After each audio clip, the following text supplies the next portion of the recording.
would like to begin a lesson off by giving all praise, honor, and glory to the Heavenly Father, Yahweh Bahashem, Yahweh Shai Bahashem, Rahaha Kodash.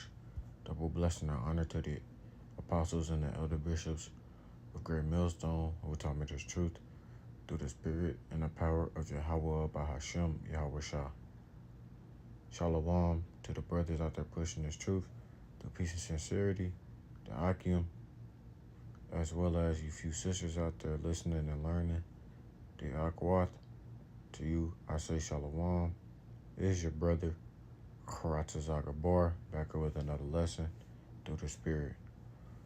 Today's installment, I want to bring up a video that I seen on TikTok, and I meant to do a lesson on this a while ago. About a week ago, this video came out. Nonetheless, though, it's still relevant news, and I want to do a lesson on it. So, that being said, I'm going to play the video. And you know how these videos go. Pull out whatever precepts come to my spirit or I think of while I'm playing the video. And that'll be that. And Lord willing, the lesson be edifying to those out there listening and watching.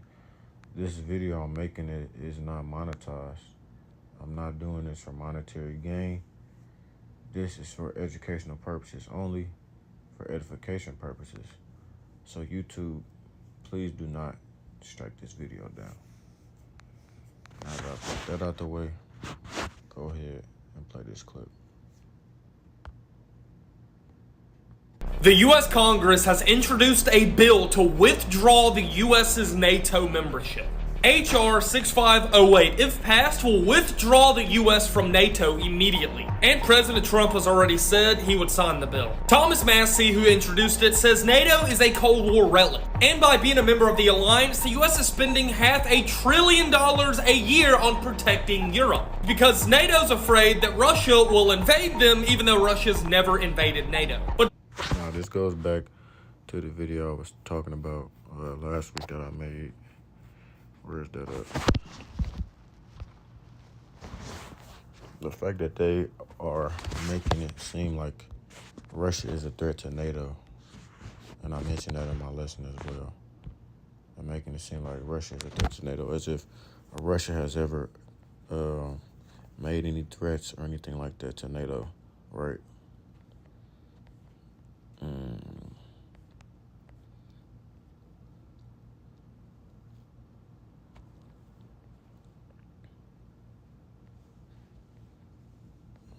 I can't remember what video it is because I don't got the timestamp.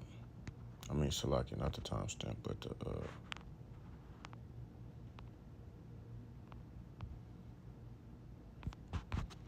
damn. It's probably under this war intensifies, one of these two. Because this could just be a control tactic. I was talking about something with travel, I believe. I'll pick it a little J woman.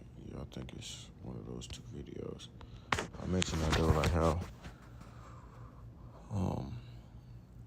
they're basically trying to say that Russia could attack NATO within 5 years, and it's like, why would they do that? The only thing that Russia has said about NATO is, if NATO fucks with us, we'll fuck with them. That's really the only thing that's talking about. people like France and the United Kingdom believe that they can defend Europe by themselves.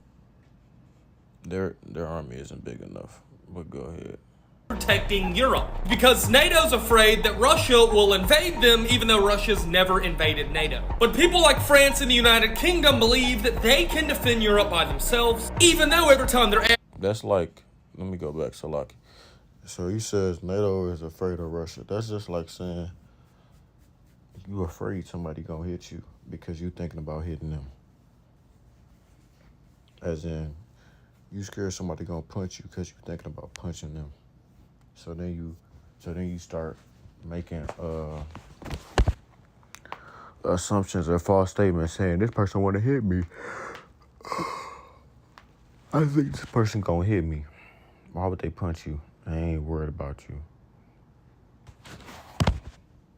afraid that Russia will invade them, even though Russia's never invaded NATO. But people like France and the United Kingdom believe that they can defend Europe by themselves, even though every time they're asked about President Trump, they literally call him daddy. That's true, by the way. In this photo, Mark Rutte, the Secretary General of NATO, confirmed that Trump is the daddy of NATO. The European Union has a population of around 300 million people, which is double that of Russia's population. So as an American, it's not worth my tax dollars going to Europe to just subsidize their own defense. Europe now says they're big and strong in defending Ukraine, and I simply say, if you're so big and strong, you got it. What does the scripture say?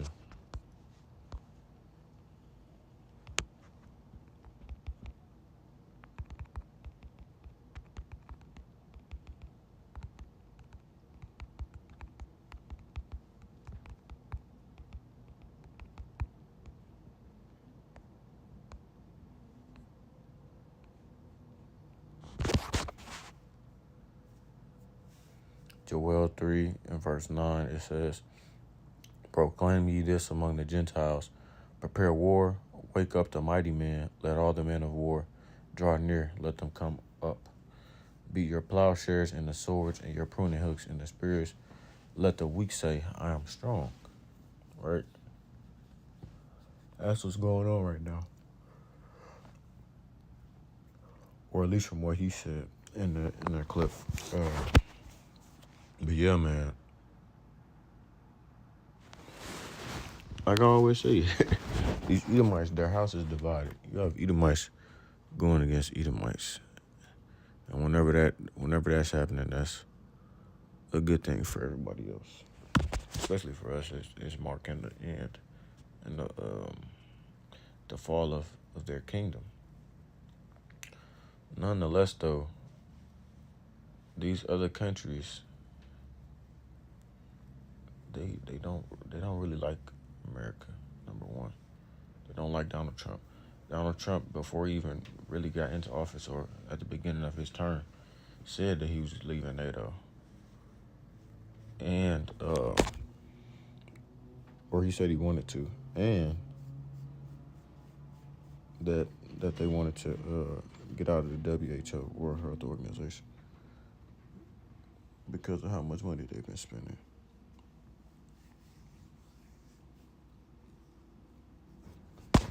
NATO, that's a big alliance, and we know that is what makes up this current beast we're in. NATO and the EU is a part of that 7 heads and 10 heads. 7 heads being NATO.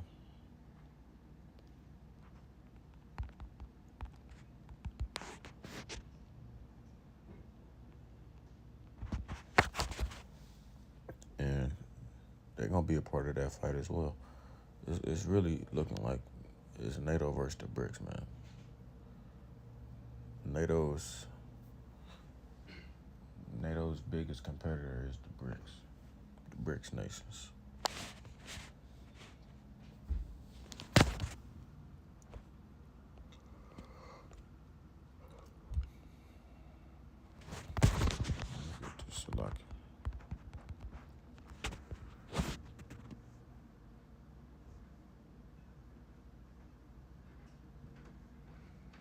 It says, and then Revelation 12 and 3.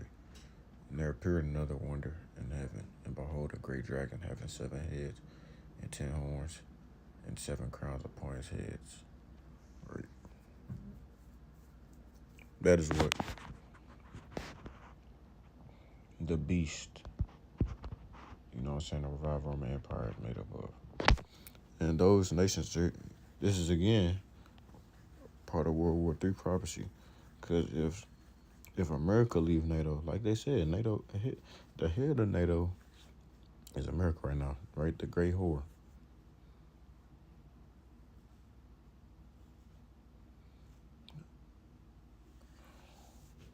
If America leave, it's gonna pretty much be the collapse of NATO, and we know it. It says, and his tail drew the third part of the stars of heaven, and did cast them to the earth. It's talking about the downfall of the Israelites, mainly the southern kingdom. And the dragon stood before the woman, which was ready to be delivered, and to devour her child as soon as it was born, which is talking about Yahweh Shah. If you go read Matthew, the 2nd chapter.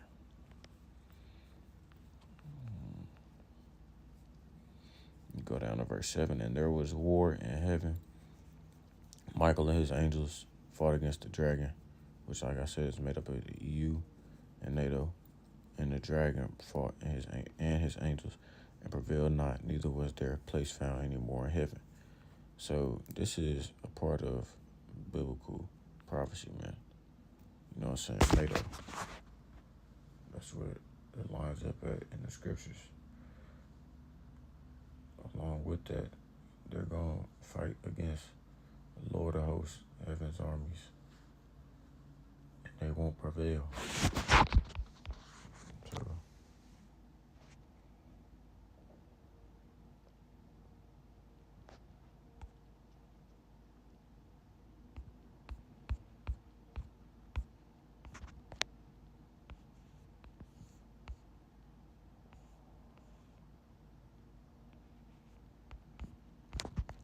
Revelation 17 and 16 says, and the 10 horns which thou sawest upon the beast, these shall hate the whore. And the whore is talking about America.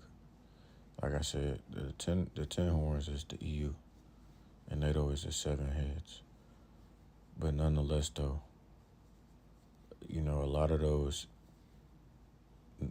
NATO nations are in the EU. You have some NATO nations that are in the EU, and vice versa. But I'm really just going into the division of this place, this kingdom as a whole. And the 10 horns which thou sawest upon the beast, these shall hate the whore, and shall make her desolate and naked, and shall eat her flesh and burn her with fire. And we haven't even seen a full division unfold yet. This is just the first steps to it, right? Because as we go on, these Edomites are going to start doing more wild and wild stuff. You know what I'm saying? Israel going to continue to do more wild stuff, drawing out, you know what I'm saying, America, as it says, the least of the flock, I have drawn them out. So that ties into it as well. You know, just all out chaos and division between these people. Mind you, these people are from the same nation, so they starting to get overcome by the curses. If you really think about it like us, because, you know, Jake, we were cursed with an evil eye towards our brother. Esau Edom is bearing that as well. The book of Revelation 12 and verse 12, it reads, says, therefore rejoice ye heavens, and ye that dwell in them. Or so like something about a different precept.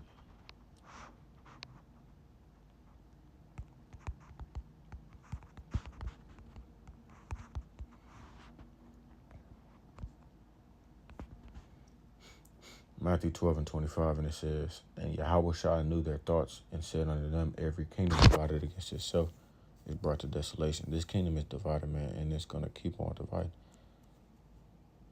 What does it say? What did I say? United we stand, divided we fall. Right? It's more and more division day by day. The Lord is stirring up that pot. The Lord is stirring up that pot, man, and it's their time. Their time is ticking.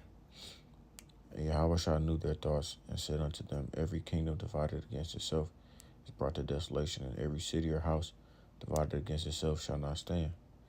And if Satan cast out Satan, he is divided against himself. How shall then this kingdom stand? Right? The kingdom, the wicked, the kingdom of the wicked. How is that kingdom going to stand? You know, we know through the prophecies, through the scriptures, you know what I'm saying, if your spirit can receive it, that this place is going to fall, Lord willing, soon. We're coming very close to that day, though. I can feel it. It's just a little bit more time, a little bit more patience, and enduring to the end, Israel. So I'm going to close it up there, man. Lord willing, the lesson was edifying to those out there listening and watching. Call Lord Yahweh Bahashem, Yahweh Shai Bahashem, Kodash. Double blessing and honor to the apostles and the elder bishops of Great Millstone, who taught me this truth through the spirit and power of Yahweh Bashmiel Shah. And until next time, I say Shalom, Israel, Shalom. And as always, one day close to the kingdom, man. Keep pushing, keep pushing, keep pushing. Shalom.